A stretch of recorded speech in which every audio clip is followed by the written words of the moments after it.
Hello and welcome to the How to Get an Analytics Job podcast. My name is John David Arianson and I'm your host. I'm what you would call a practicing professor. I have years of experience consulting in the analytics industry, and I have years of experience teaching analytics in the classroom at Greensboro College. This podcast is an ecosystem that I developed for my students so that they could get world-class career advice from leading analytics experts. To date, my students have got to ask questions directly to analysts and data scientists from Amazon, Apple, and Google. They've even got to talk directly to CEOs, CMOs, and presidents of companies who have been former clients of mine to get insights on how senior managers use data to drive their business decisions. If you're interested in becoming one of my students, check the links in the description down below. I would love to get to work with you. With all that being said, I hope you enjoy this podcast episode. Hello and welcome to the How to Get an Analytics Job podcast. In this podcast, we talk to experts in and around the analytics industry. One week, we may talk to a data scientist from a FANG tech company. Then the next week, we may talk to a data engineer or business analyst, or even I may pull one of my consulting clients so you get to hear from an executive on how they use data to drive business decisions day in and day out. My name is John David Arianson, and I'm the founder of Silvertone Analytics, which is a boutique consulting agency that focuses on analytics for medium to small size businesses. I'm also a professor at Greensboro College, where I teach analytics. Most recently, I have founded the Greensboro College Analytics Apprenticeship Program, which melds these two job functions together. This is your opportunity to work directly with me and one of my clients. The Greensboro College Analytics Apprenticeship Program is a 3-month program. In the first month, you're going to be completing the Analytics Foundation certification backed by Greensboro College. Then in month 2, you're going to be taking that knowledge base that you developed in month 1 and applying it out in the field, where you're going to be working with one of my clients' executive teams, where you're going to be solving a business problem using data and analytics tools. Then in the 3rd month, we're going to bring it all together with a full month of career services. Now, this is going to be quite a bit different than the typical career services at a university or a college. Here, I'm going to help you build a professional brand around where you are as an analyst. So in the first month, you will have worked with a ton of different data sets. We're going to take the data sets that really resonate with you to help you hone in on your ideal entry-level job. We're going to build a Tableau public portfolio around that area of expertise. We're going to razor focus your resume and LinkedIn. And I'm also going to coach you on how to talk about yourself in an interview setting. So if you're ready to break into the analytics space, head over to learn.silvertoneanalytics.com/apprenticeship. And there you can learn more about the program, and if you're interested, you can apply. With all that being said, let's start the podcast episode.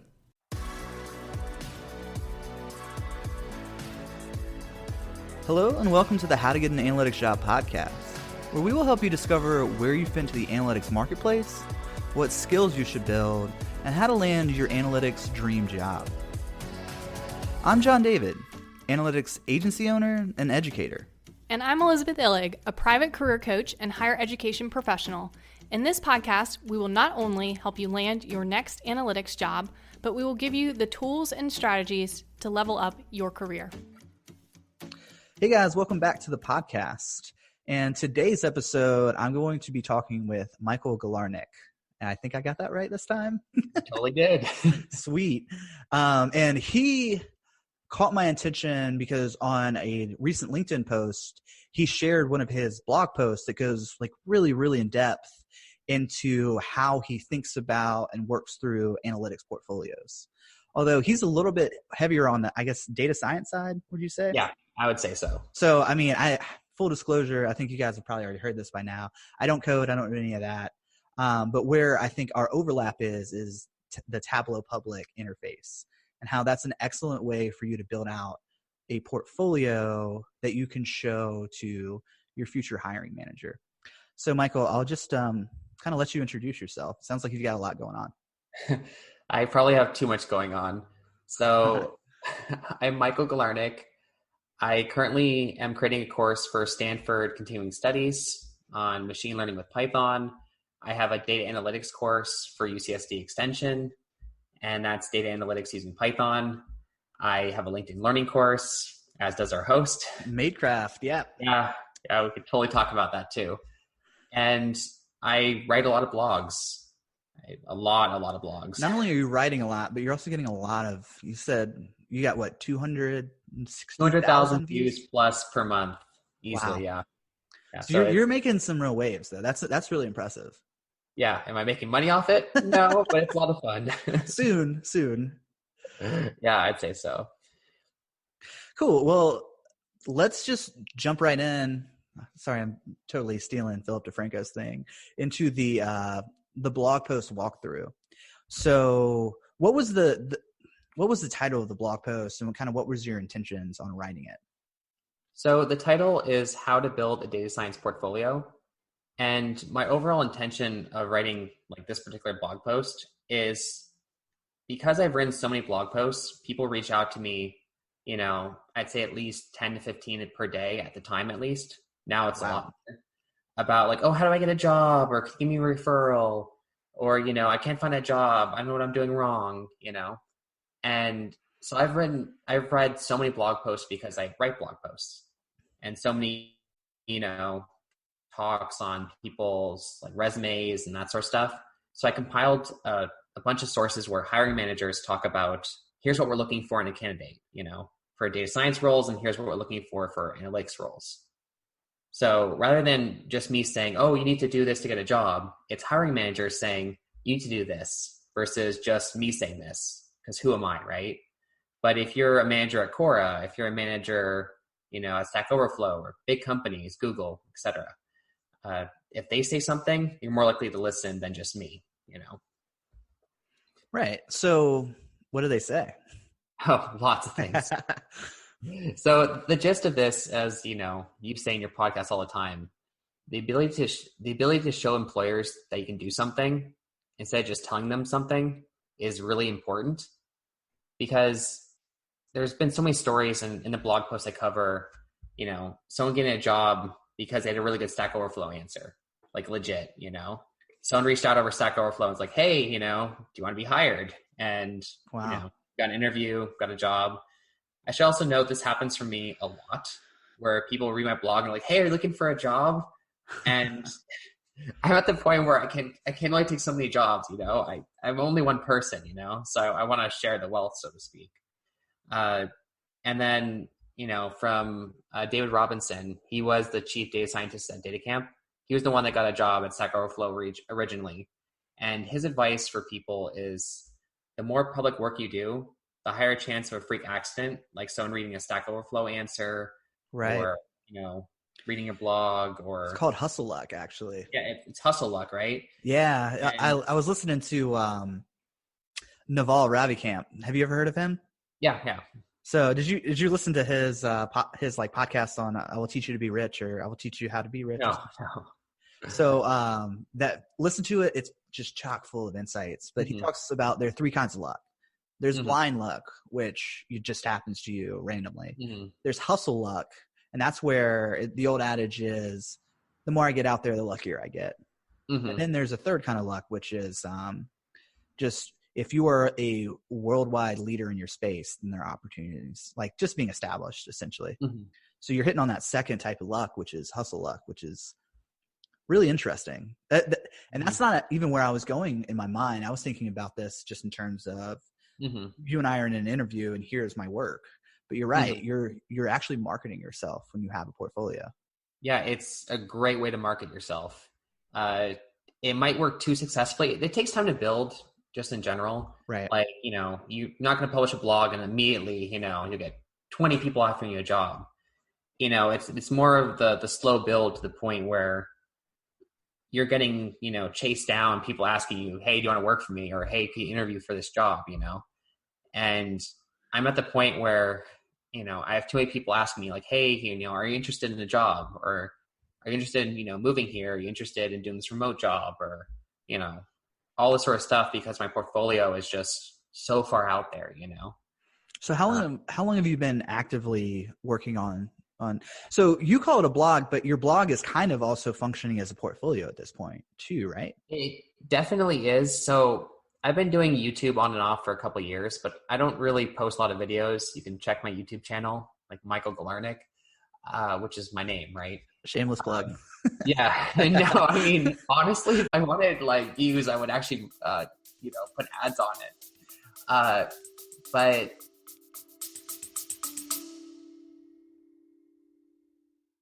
We're going to take a quick pause from the episode so that I can give you some more information about our career services program. Over the last 4 years, I have developed a very effective approach to teaching the foundations of analytics. And I've taken that same curriculum from my case studies and business analytics class at Greensboro College and turned it into a career services program. So if you've ever thought to yourself as you're listening to this podcast, man, John David students are really lucky. You can have a very similar experience to them. Just check the link in the description down below. My career services program offers you an analytics foundations curriculum. So this will shore up any gaps in knowledge that you might have in landing either a promotion or maybe even your very first analytics job. And then you get to work one-on-one with me to help build your personal brand. So we will look at your resume and also help you develop a customized portfolio. All right, let's get back to the episode. it's been about 3-4 years, and I post, every couple months, Mm-hmm. So I'm not that consistent, but I have like 7,500 followers or so, or subscribers. My blog, gets way more views just in general, like 8,000 a day or more, typically. Was there like an inflection point or like a critical mass point where things just all of a sudden you hit and then it just blasted off? I would say I've been doing the blog for about 4 years, and it kind of, lasted off, 2.5 years ago, I'd say. So about a year and a half in. Yeah. And the one thing people, wonder is like, oh, you must be posting every week or, every, month. For me, it can be like every couple months or every 6 months sometimes, Wow. It's just about posting good quality content that people view.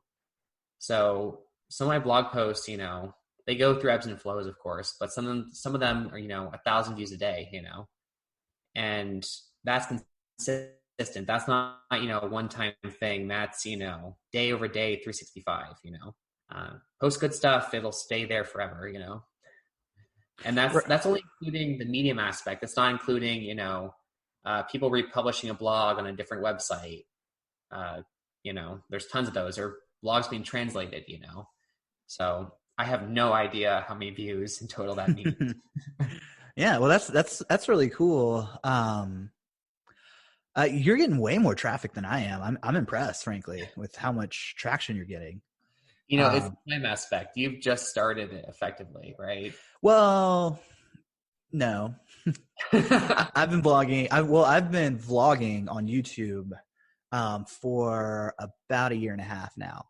So what I did was I actually pivoted, my YouTube channel used to be my name, and I just changed it to How to Get an Analytics Job. That being said, like this is the first time I've created a content calendar and I've actually executed on it. Like me and a business partner sat down probably 3 years ago, and we mapped out, 2019, this is how we're going to approach it. And we're going to have social media posts. And we just got busy and it didn't happen. And, I actually, what I did for this podcast, which maybe I'm pulling back the curtain here and I shouldn't reveal this, but we front loaded. So I recorded about 15 podcast episodes before we even launched. So now I can stream them out. And then we're also finding other ways of like kind of chopping the content up. So the feedback's important. So one of the early feedback we got on this podcast was that people want to see people talking.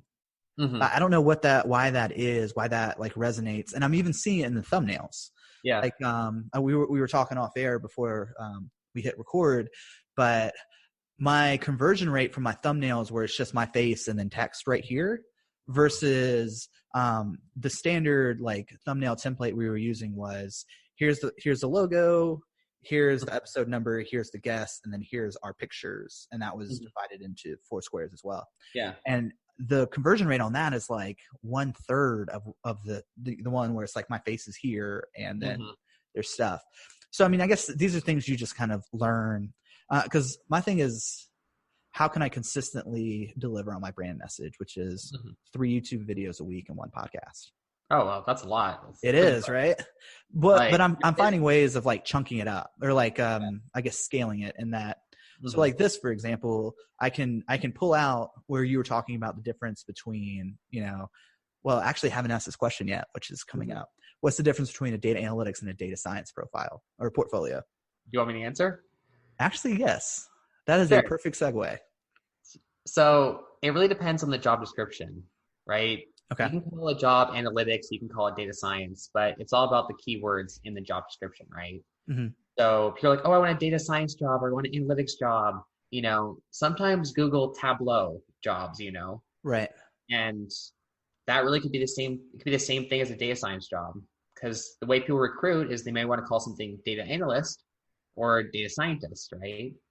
So that's the one big thing I give people advice on. They're like, oh, I want a data science job. I can't find any. I'm like, did you Google Python? Did you Google Tableau or Power BI or, I think people are very silly sometimes. Like, I just looked at these jobs, Right. So the advice you're giving is reverse engineer the job that you want, and then that will determine what platform you build out your portfolio on.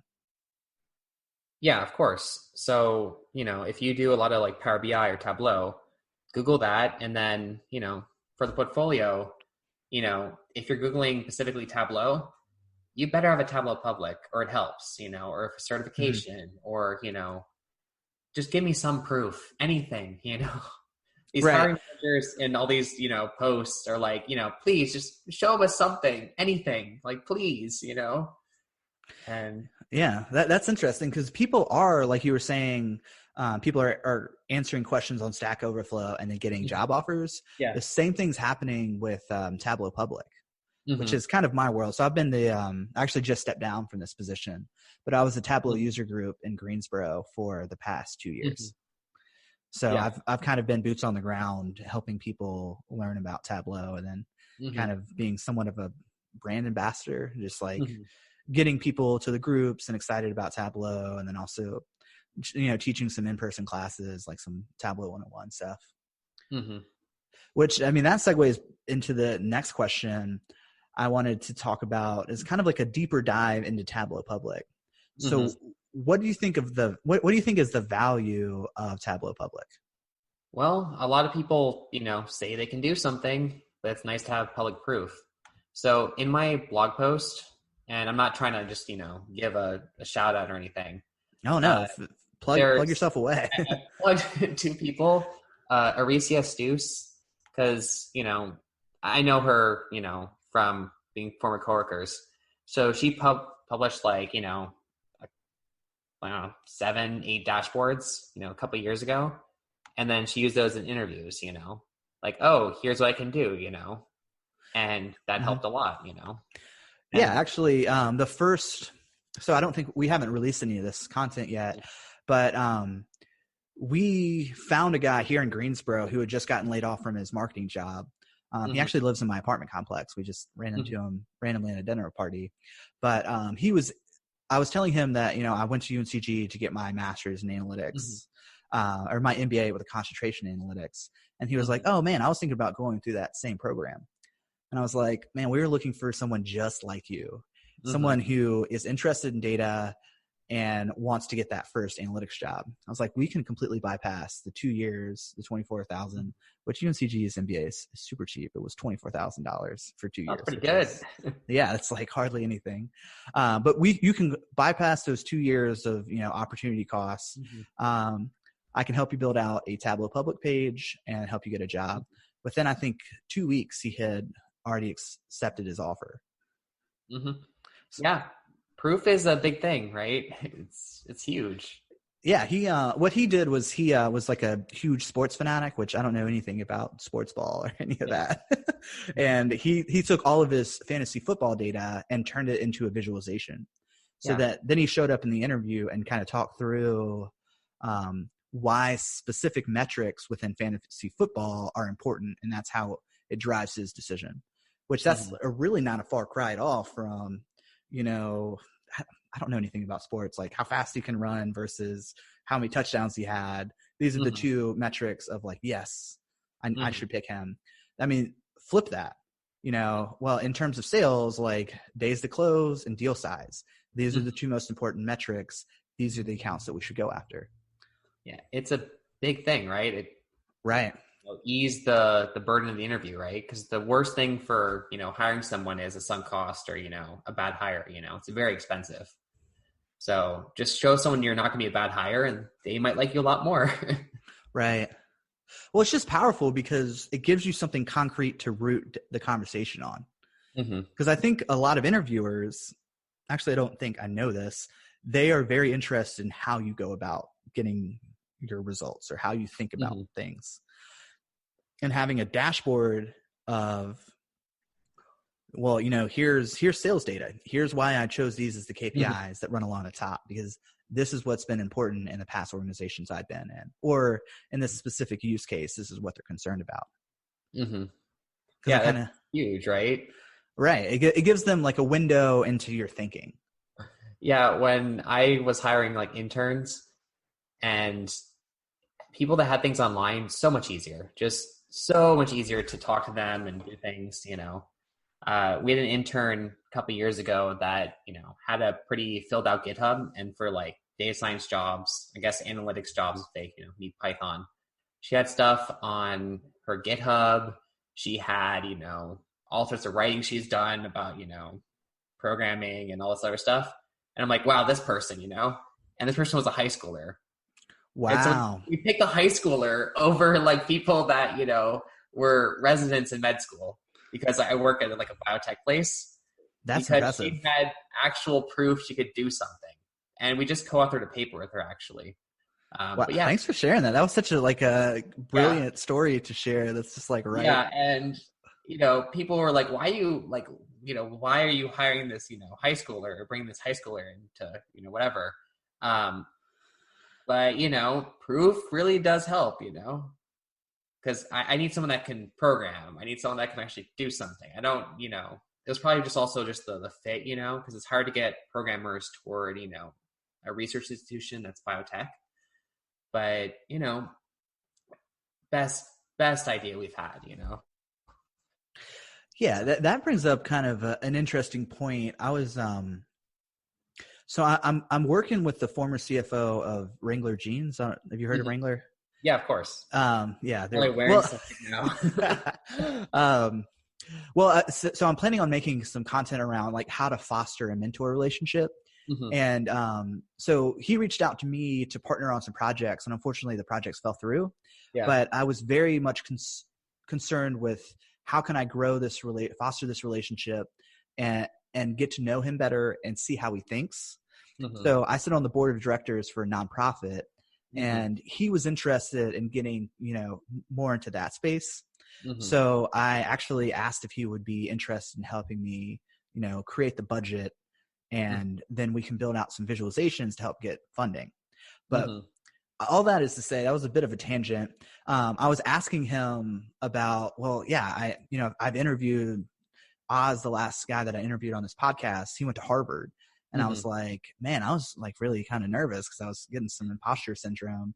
But I mean, talking to him, I feel like I'm kind of like we're kind of on an equal footing, and even I have some insights that can help him run his business better.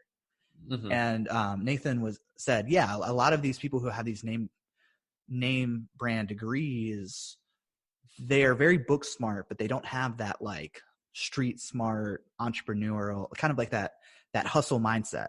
And there's trade-offs to both of those. Yeah. I mean, it's also, the Harvard, credential is, in some ways is validation that you can do something, right? Because to get into Harvard, you have to be, XYZ, right? In theory, at least. But, the way to, bridge a lot of gaps and, is to have something that you can show people, a Harvard degree is something you can theoretically show people. But, having a portfolio is something that, you can show people, all the time. people are looking at our portfolios right now as we're speaking on a podcast, right? Because we have so much content out there, you know? I have a thought and I'm trying to figure out how to articulate this. So getting a university degree, it's kind of like, oh, you're a good boy. You can listen. You can you can go in and take this test and you can read this book and you can, get over the hurdles we throw at you. But that does not map into the real world. In fact, I think that actually hinders a lot of people and discourages them from going to entrepreneurship. And I guess what I'm relating back to is having a degree means that, you can be told what to do and you can pretty much do it. But having a portfolio, on the other hand, that instead of kind of being in that receiving, like you're a good subordinate, shows that you're proactive. So you're forward looking. You're actually going out into the environment and finding opportunities and solving problems proactively. Oh yeah, totally. Like anything, it's all a combination of, everything. I think part of the problem is people are like, oh, I got a degree, that should be enough. And, the more you do, the more you hustle, the better your results will be, and it just shows you can go outside the box, you work hard, it's definitely very, very important to have a presence, Right. Because, I think universities, and it's funny, I've had a very strong it's funny that I have a master's degree, but I'm kind of biased against the academy and like the world of academia. And that, you're right. I feel like it's in this square box and they teach you, there is value. And I was interviewing this guy named George Mount, who creates analytics boot camps.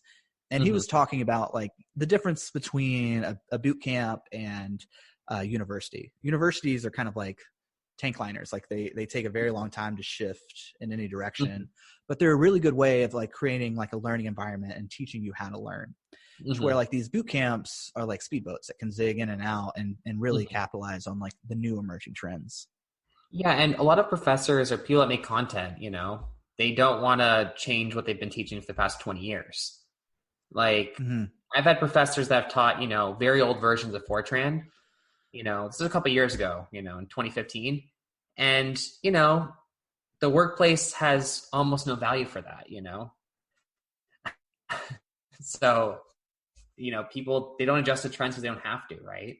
And as you make content, in boot camps in general, they don't get boot camp graduates or people that sign up for boot camps unless they're teaching new stuff, or things that are relevant, So it's a big deal, Yeah, I think so.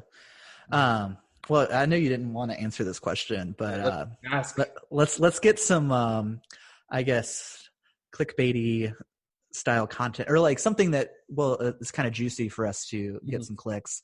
What would you say are the top 3 most important things on creating an analytics portfolio, or 4 or 5? So first of all, determine which job you want with the skills that you have. So before you even make a portfolio, what are your skills? Do you know Tableau? Do you know Power BI? And figure out the ways to show that. If it's Tableau, have a Tableau public. I don't know why you don't have one, just public proof. It doesn't take that long to put a dashboard online, So you're saying before you even start building, do some proactive research to figure out, okay, I want this job and it requires these 3 skills. So I need to go and figure out which one of those can I build a portfolio in to show that I'm going to be able to at least complete the task, if not, go above and beyond. Oh yeah, 100%. If for the BI tool that you're using, for example, if it's pure analytics, right? If there's no such thing as like a Tableau public for, I don't know, let's say some random BI tool, name one, Power BI. Let's say there's not something that you find equivalent. Well, you can always write a blog post about using Power BI, Oh, that's an interesting idea. Like make a GIF of your, dashboard working, or show some, thing that you built, and then have a link, so someone can download the dashboard if they want, it's just make an effort to find out what you need to do and then go about doing it. The other thing you can do, especially with a portfolio, is we're always talking about like, oh yeah, Tableau Public or putting things on GitHub if you're a programmer, or if you're, use R code or Python. By the way, totally have a GitHub. That's probably the second point. If you're doing any sort of programming language, have a GitHub with your projects on it, please. Like it's nice to see that your actual code. It's one thing talking in an interview or, just in general, but having code online is so much better. And then put a README with it too. You don't need to know what a README is for this podcast necessarily, but README is basically just saying like, here's how to run the code, or here's what I'm doing with this code, Mm-hmm. Like what problem are you solving in theory, and God, what was the other one? Oh, so there's also non-traditional ways of having a portfolio. Some of this could be, answering Quora questions about analytics. Even there's Stack Overflow versions for analytics, like, how is this particular confidence interval working? Or answer people's questions, Having your name out there really does help. Every single day I get people being like, oh yeah, like I saw your, post on blah, blah, blah, I also get people that say like, oh, I saw your post on, towards data science or Medium, and I thought it was really cool. Thank you so much. Are you interested in working for us? And my question usually is like, which blog post did you see? There's so many. Or I saw your question. I'm like, was it on Quora? Was it Stack Overflow? Was it something I answered on Reddit? Some people actually have gotten jobs from answering analytics questions on Reddit. No joke. So there's so many different platforms you can, contribute back that, people think better of you if they see your answer online, and, you don't have to be a super expert to answer questions on, simple things, even just contributing back, you can learn and make a portfolio even better simply because that you're learning from people's comments to your work, and these are the type of comments that you might get in like an interview, for example, it's good. Yeah. Well, what you're doing there is you're almost crowdsourcing the actual portfolio. Exactly. So then you're getting your assumptions tested, and you may have made some poor assumptions. Yeah, some very poor assumptions. And the beauty is people online are more than willing to point them out, Wait, what is that law? There's I saw this on Reddit, where the best way to get an answer is to like say something wrong. Mm-hmm. And then you're immediately going to have like all these people like, you're wrong. But you learn so quickly, right? I've years and years ago, I sometimes I post blog posts and people are like, oh yeah, like, you could also do this to solve a problem, right? Or something else you could look at. And I think better, I know things better for my work. I know things better for future interviews.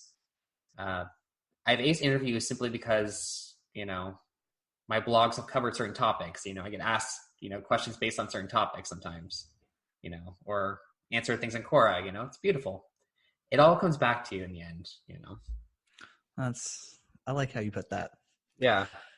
So I was actually listening to a podcast, and they mentioned the concept amor fati, which is love fate, and they were talking like the broader context of that conversation was it's kind of like the serenity prayer of, I need to know what is within my sphere of influence and what is outside of my sphere of influence. Yeah. And I need to have the wisdom to know the two apart.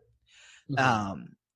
What are the most impactful things that someone can do to kind of get themselves out there, or like build a portfolio that like really resonates? Well, I think the biggest problem with people is, first of all, just getting out there. You don't have to have a life-changing contribution, to Tableau Public or a blog post, just try writing something and publish it, or try posting something on Tableau Public and then sharing it on Reddit or, Quora asking for feedback or some platform, because that's the way to start growing. And the hardest thing is just to start, really. Yeah, 0 to 1. That is the. And then as you started your thing. podcast, I'm sure you kind of felt the same thing. The hardest thing was to start, right? Yeah. Because I'm still struggling a little bit with imposter syndrome, because I've only been in this space for 3 years. Well, so I've actually had someone challenge that kind of assumption, speaking kind of mentally. I tell people that I've had my analytics consulting agency for 3 years, but I studied analytics in my MBA for 2 years before that. So I'm technically 5 years into my journey. I don't know. Actually, this is a good topic for you to answer, since you're kind of in that position. So this is a debate that me and Elizabeth, my podcast co-host, had. And she, speaking of getting out there, this was the first criticism she ever got. And it kind of ate her up a little bit. Like someone was like, I work at Google. If someone interviewed for us and said they have 5 years of experience and they included their education, I would just laugh them out the door. I mean, people can be rough. People can be rough, but you do learn from, good and bad criticism, I had a YouTube video, which I totally could share some in the comments. I mean, it was on principal component analysis. And people were like, you say okay way too much. I said okay for no contextual reason, But you know what? I've learned my LinkedIn learning course. I do not say okay 27 times. Right. It was just a filler word. Yeah, but you do learn by trial through fire in some ways, right? And but you know what? That the blog post that accompanies that video has gone, 500,000 views. Wow. So, life hurts, it's a very public shaming in some ways. So what you're saying is that it's all okay? It's all okay because you learn and you get better, And these are things that people would point out in a more dire situation, like an interview, right? If you don't speak well in an interview versus just some random YouTube video, you're okay, because difference between, a bad YouTube video versus a bad interview could be a job, Yeah, I actually just went back. I just applied for Vistage, which is, it's basically like a public speaking engagement where you go and you talk to a group of C-suite executives, and it's almost like a mastermind group. And I was trying to dig up a good video to send them to like show that I can speak well. And I went all the way back to my first YouTube video, and it was terrible. I was so flat, and I was pausing, but it wasn't like one of those good pregnant pauses where you're like building up the anticipation. Yeah. It was just like, oh, that sounds and feels weird. And it was like making my skin crawl. But I mean, you have to crawl before you can walk, before you can run, You just got to get out there. Portfolios and like for analytics are very iterative, right? It's not like when you publish a dashboard to Tableau Public, you can't, update it or, whatnot. You can always make things better, and you can always be growing, So that's the big thing, right? Yeah, I think that's a really fantastic, actually way to end the interview. So do you have any plugs that you want to put out there? A couple of them. So, I mean, the data science portfolio blog post, if you're going to ask me about, finding a job, I've tried to automate this in a lot of different ways possible about like, oh yeah, could you like teach me how to get a job in data science or analytics or whatever? Read the blog post. I spent months writing it, like no joke, complete, time suck. But also just in general, there's also this success as an iceberg image, and I'll share my screen very briefly. So I saw this on Instagram like a couple weeks back, and a lot of success is people don't see where your success comes from. It's like hard work. It's putting the time for your portfolio. People may not necessarily see that. It's failing. Me saying okay 1,000 times during a YouTube video, it's so bad. I'll send it to you afterward. There's a lot of persistence, like working hard when people don't see it, and taking risks, right? And like sacrificing. So that's kind of my major plug here today, because everyone asks me like, oh, how do you become successful, or how do you become successful? Well, it's a lot of it you don't see. You don't see the failure. Yeah. Oh, and you also I saw another meme that was you don't want to compare your day 0 to someone else's day 300 or whatever. And it was like a little acorn and then this big, Yeah, that's a tree. beautiful one, Yeah. Just work hard, Yeah. Well, I appreciate you coming on. You've just given us so much good things to just like resonate and or just to kind of gestate on. I really appreciate your time. This is a lot of fun. This makes my day, Oh, thanks.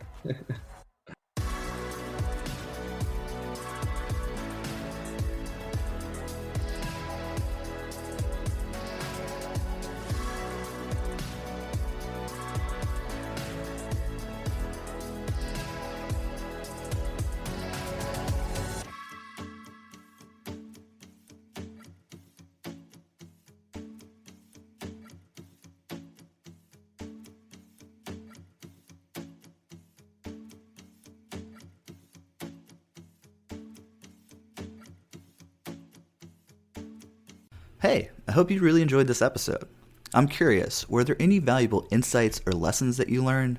One thing that could hugely help us out is if you just took 30 seconds and left us a review with a little blurb about what you learned. Thank you so much for your time and attention, and I hope you enjoy the rest of your day.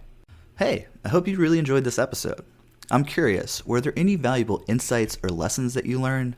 One thing that could hugely help us out is if you just took 30 seconds and left us a review with a little blurb about what you learned. Thank you so much for your time and attention, and I hope you enjoy the rest of your day.